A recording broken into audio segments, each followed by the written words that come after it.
this lecture we shall give another example of a derivation involving the rules for quantifiers. We shall prove that if there exists an x such that for all y, py implies qyx, then for all z such that p holds, there exists a u such that qzu holds. The main symbol in our goal is an implication. So we start with an application of the implication introduction rule.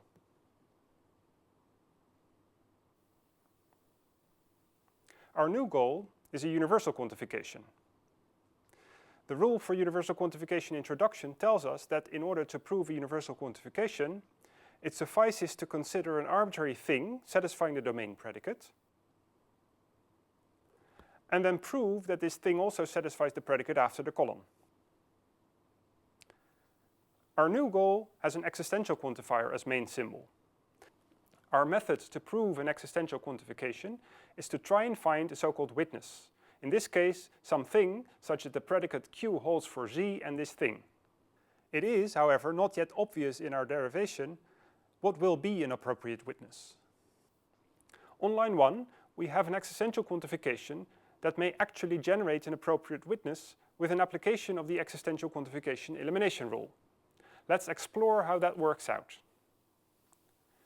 To understand how we should apply the existential quantification elimination rule, it is important to realize that the formula on line 1 is actually an abbreviation. The domain predicate true has been omitted from the formula. Let us now apply the rule for existential quantification elimination. It states that we may declare a witness for the existential quantification, an object x satisfying both the domain predicate and the predicate after the column. Since our domain predicate is true in this case, it does not really add anything in the declaration of the object x, so we omit it also there. Recall that we are in search for a witness such that the predicate q holds for z and that witness.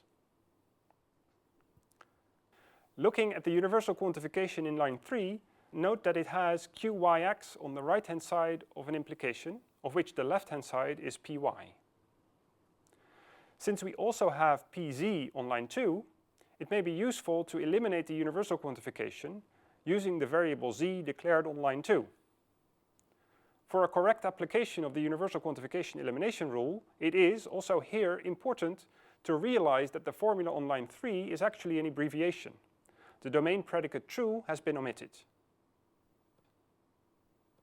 To apply the universal quantification elimination rule, we need to have an object, referred to as A in the rule, that satisfies the domain predicate, referred to as P in the rule. Both the validity of the object A and that it satisfies P are important. In the case at hand, the valid object with which we want to do the universal quantification elimination is the variable z declared in line 2. The predicate P is actually the predicate true, which vacuously holds for all objects, so we are good to go. The result is the implication pz implies qzx on line 4. We now have an implication and its left-hand side. So with an application of the implication elimination rule, we get the right-hand side of the implication. Observe that the formula we need to establish is an existential quantification of which the domain predicate true has been omitted. The domain predicate true is vacuously valid. Furthermore, we have the predicate at the right-hand side of the column, but with x in the position of u.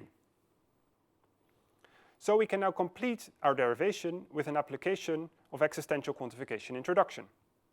To apply the rule, we need a witness, the object referred to by A in the rule, and this witness should satisfy the domain predicate of the existential quantification and also the predicate after the column.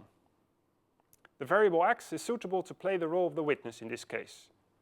For vacuously, it satisfies the domain predicate true, and as we can see in line 5, it also satisfies the predicate at the right-hand side of the column in the existential quantification.